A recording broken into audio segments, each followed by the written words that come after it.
সকালবেলা যখন খুব তাড়াহুড়ো লাগে, বাচ্চারা স্কুলে যায়, কী টিফিন দেবো সেই নিয়ে অনেক চিন্তা করতে হয়, তখন ঝটপট এই টিফিন রেসিপিটা আপনারা বানিয়ে নিতে পারেন। নমস্কার, কলিজ কিচেনে সবাইকে স্বাগত জানাচ্ছি। এখানে আমি আগে থেকেই আটাটা মেখে রেখেছি, যেভাবে রুটি বানাই সেইভাবেই মেখে রেখেছি। এর জন্য আর মাখাটা আপনাদেরকে আজ আমি দেখাই নাই। সেই মাখা আটা থেকে একটা বড় সাইজের লিচি কেটে নিয়ে একটা বড় রুটি বানিয়ে নিচ্ছি। আর এর ভিতরে যে পুরটা দেব, একটা আলু সিদ্ধ করে আলুর মধ্যে সামান্য লবণ, হলুদ আর একটু গরম মশলা দিয়ে আমি পুরটা বানিয়ে রেখেছি। পুরটাও আমি বানানো দেখাতে পারি নাই, খুব সকাল সকাল এটা শ্যুট করেছি। স্কুলে যাওয়ার আগে টিফিনটা বানাচ্ছি, তখনই শ্যুট করে নিয়েছিলাম, তাই তাড়াহুড়ো করে এটা করেছি। পুরটা বানানো দেখাতে পারিনি আপনাদেরকে। পুরটা আলুর পুর দিয়েছি, নর্মালি যেরকম আমরা আলুর সিদ্ধ করে বানিয়ে থাকি। এর মধ্যে আলুর পুরের সাথে ইচ্ছা করলে সবজিও কুচি কুচি করে ভেজে মিশিয়ে দেওয়া যায়। এইভাবে বড় করে একটা রুটি বানিয়ে নিয়েছি। রুটির মধ্যে এখনই আলুর পুরটা দিয়ে দিচ্ছি। আলুর পুরটা একটু বেশি পরিমাণে দিবেন, তবে খেতে ভালো লাগবে আর বাচ্চারাও খুব খুশি হয়ে খাবে। আমি একদম সিম্পলভাবে বানিয়েছি আলুর পুরটা। সামান্য গরম মশলা, একটু হলুদ লবণ দিয়ে একটু ভেজে নিয়েছি, সামান্য তেল দিয়ে। আলুর পুরটা লম্বা করে দিয়ে রুটিটাকে এইভাবে রোল করে নিচ্ছি। খুব তাড়াতাড়ি হয়ে যায়।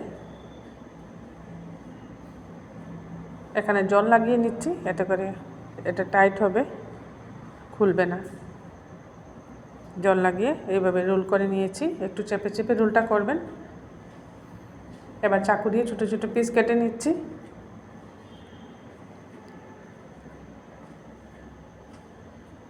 আমার এই টিফিন রেসিপিটা আপনাদের ভালো লাগলে কলিজ কিচেনটা সাবস্ক্রাইব করে নেবেন। এইভাবে ছোটো ছোটো পিস করে কেটে নিয়ে পিসগুলোকে এইভাবে একটু বসিয়ে হালকা হাতে চেপে দিচ্ছি।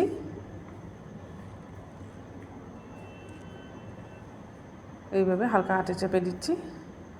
এবার উপর থেকে সামান্য সাদা তিল উপরে দিয়ে দিচ্ছি। তিলটা আগেই আমি ভেজে রেখেছিলাম। অল্প অল্প করে সাদা তিলটা উপর থেকে দিয়ে দিচ্ছি। এইভাবে সাদা তিলটা উপরে দিয়ে আর একটু বেশি করে চেপটা করে নিচ্ছি। এইভাবে একটু চেপটা করে নিচ্ছি। গ্যাসে একটা কড়াই বসিয়ে সামান্য সরষের তেল দিয়ে দিয়েছি। বেশি তেল লাগবে না এটা বানাতে, অল্প তেল দিয়ে খুব সুন্দরভাবে হয়ে যায়। সামান্য সরষের তেল দিয়েছি। তেলটা খুব গরম করে নেওয়ার পর এই গুলগুল পুরভরা লিচিগুলো দিয়ে দিচ্ছি। এটার সাথে আচার বা সস দিয়ে দিলে টিফিনে একটা পেট ভরা খাওয়ান হয়ে যায় বাচ্চাদের। হালকা আছে এদিক ওদিক উল্টে পাল্টে ফ্রাই করে নেব।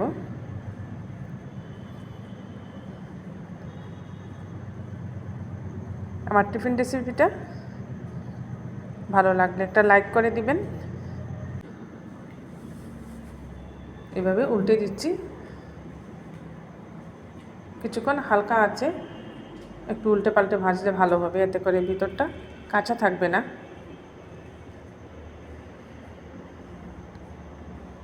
খুব সুন্দর একটা রেসিপি, সবার সাথে শেয়ার করে নেবেন, এতে করে সবাই এটা বানাতে পারবে। যাদের ঘরে ছোটো ছোটো বাচ্চা আছে, স্কুলের টিফিন হিসাবে এটা বানিয়ে দিলে খুব খুশি হবে বাচ্চারা। দেখতেও খুব সুন্দর হয়।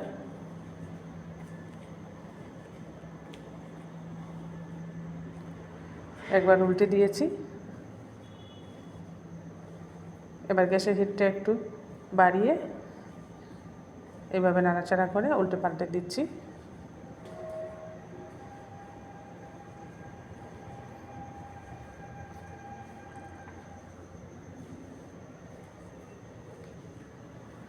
দেখুন খুব সুন্দর হয়েছে দেখতে। বেশ মুচমুচে হয়। আর একটু লাল করে ভাজবো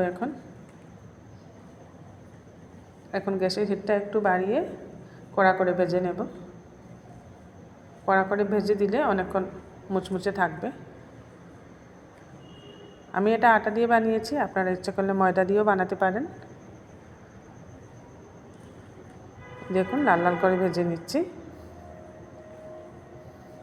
বিকেলের স্ন্যাক্স হিসাবেও এটা বানিয়ে নেওয়া যায়।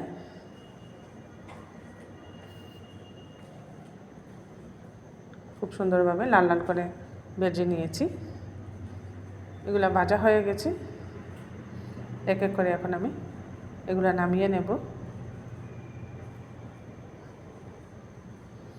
আলুর পুরের মধ্যে ইচ্ছে করলে আপনারা কাঁচা লঙ্কাও দিতে পারেন, যদি কোনো বাচ্চা ঝাল খেতে পছন্দ করে। একটা কাঁচা লঙ্কা দিয়ে দিলেও ভালো হবে। এক এক করে সবগুলো নামিয়ে নিচ্ছি।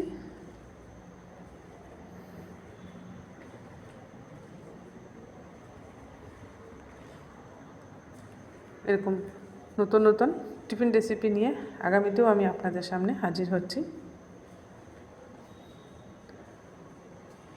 এগুলো একটা প্লেটে সাজিয়ে নিলাম, সাথে কয়েকটা কাঁচা লঙ্কা দিয়েছি আর টমেটো সস দিয়ে এইভাবে সার্ভ করে নিচ্ছি।